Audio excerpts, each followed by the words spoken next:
उसके मुंह में खून था, शरीर में कोई कपड़ा नहीं था, पैर दोनों राइट एंगल में मिला गया, एक पाँव बेड के इस तरफ, एक पाँव बेड के इस तरफ मिला गया, चश्मे को कूटा गया जिसकी वजह से आंखों से खून निकल गया, ला दबाकर मारा गया। इंडिया के कोलकाता शहर में 9 अगस्त 2024 की सुबह एक ऐसी खबर सामने आती है जो पूरे देश को हिलाकर रख देती है। ये खबर थी एक 31 साल की महिला डॉक्टर की, जो कोलकाता के RG Kar medical college and hospital में अपनी ट्रेनिंग कर रही थी।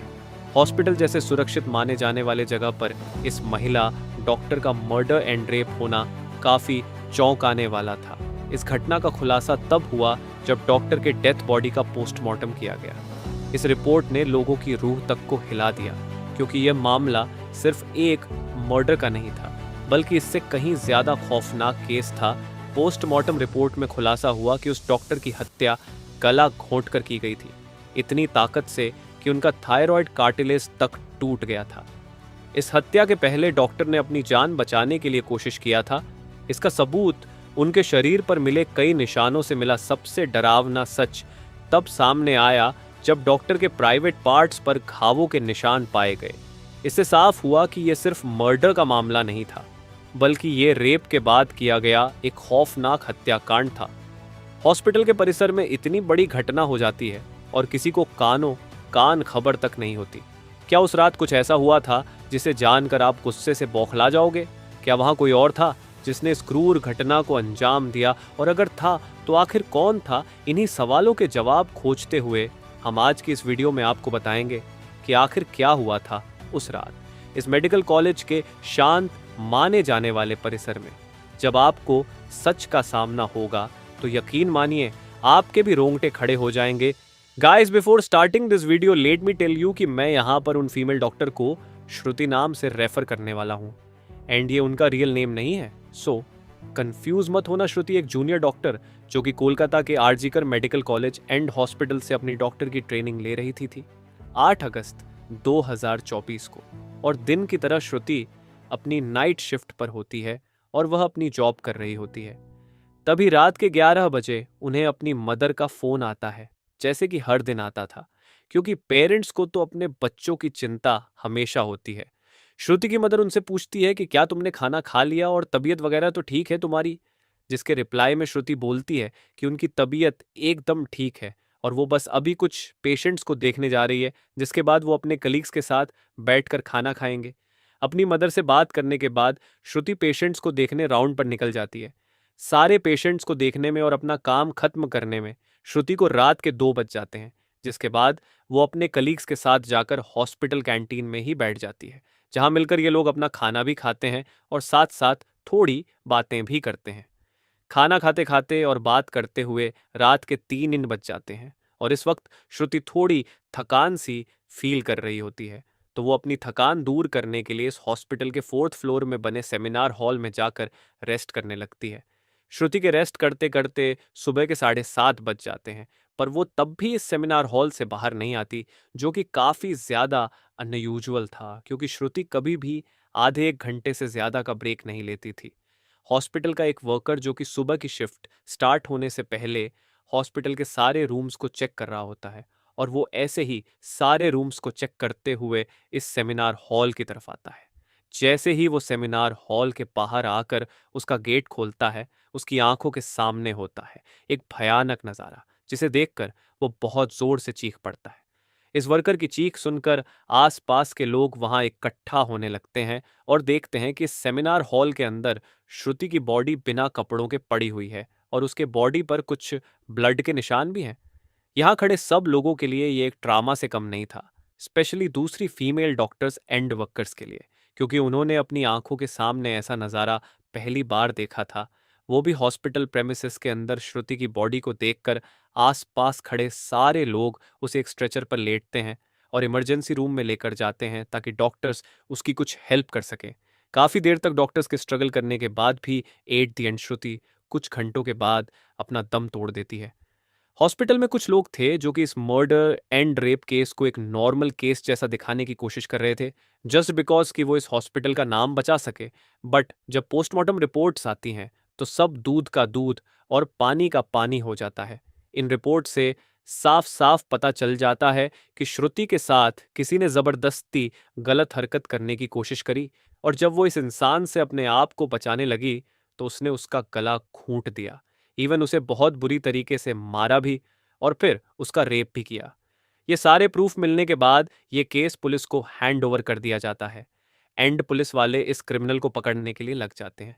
सबसे पहले पुलिस उस क्राइम सीन पर ही छानबीन करती है जहां ये सब हुआ था।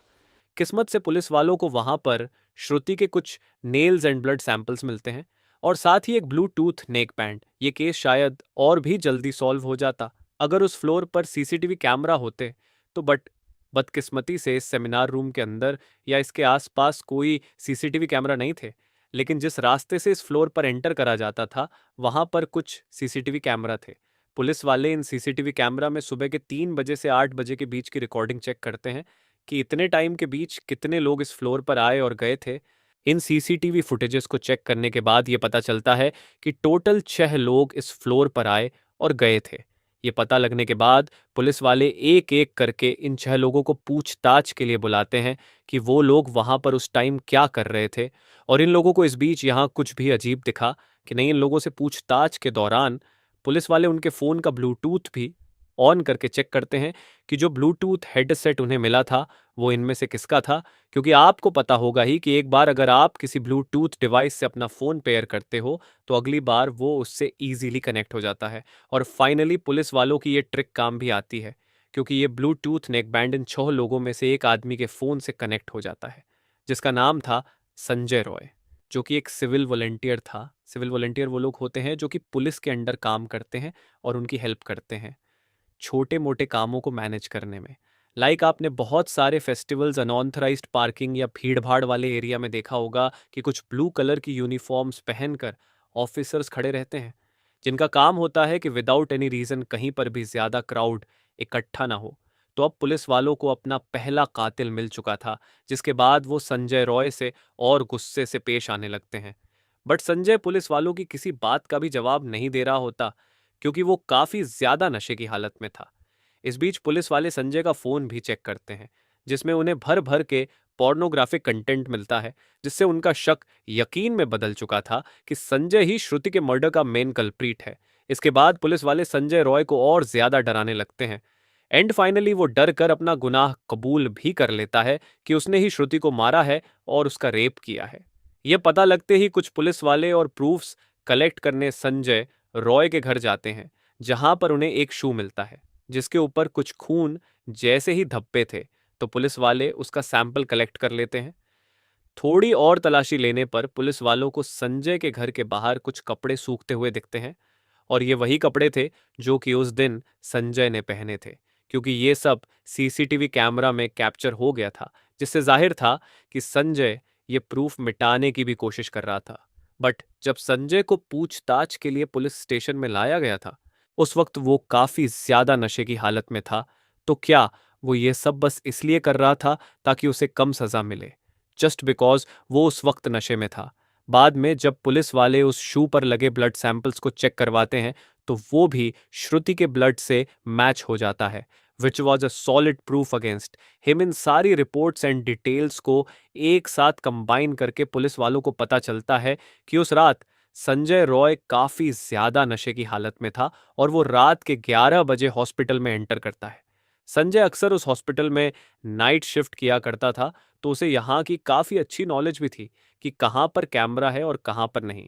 तो वो आराम से इस हॉस्पिटल के 4th फ्लोर पर जाकर बैठ जाता है, क्योंकि वो नहीं चाहता था कि कोई उसे ज्यादा नशे की हालत में देखे, वरना वो अपनी जॉब से हाथ धो सकता था। 4th फ्लोर पर आते ही वो अपना आराम से सो जाता है। जब उसकी आंख खुलती है तब तक सुबह के 3 बज चुके थे। तभी संजय की नजर श्रुति पर पड़ती है, जो कि रेस्ट करने सेमिनार हॉल में जा रही थी।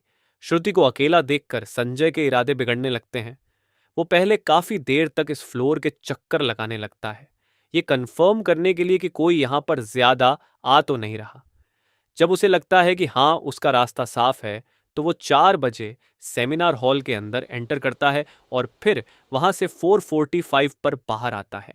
इन 45 मिनट्स तक। श्रुति के साथ इस आदमी ने क्या क्या किया होगा और वो कितने पेन से गुजरी होगी, ये सोचकर ही किसी का भी दिल सहम जाएगा। स्पेशली श्रुति के पेरेंट्स, जिन्होंने इतनी उम्मीद से और सेक्रीफाइसेस करके अपनी बच्ची को डॉक्टर बनने भेजा था, एंड श्रुति अपने पेरेंट्स की अकेली बेटी थी, तो उनके लिए तो ये किसी सदमे से कम नहीं होगा। एंड गाइस, ये केस अभी भी क्लोज नहीं हुआ है और 23 अगस्त तक संजय राय को कस्टडी में रखा जाएगा। इस कातिल इंसान के साथ क्या होना चाहिए, आप कमेंट में ज़रूर बताना, और इस केस रिलेटेड जानकारी देखने के लिए चैनल सब्सक्राइब करें।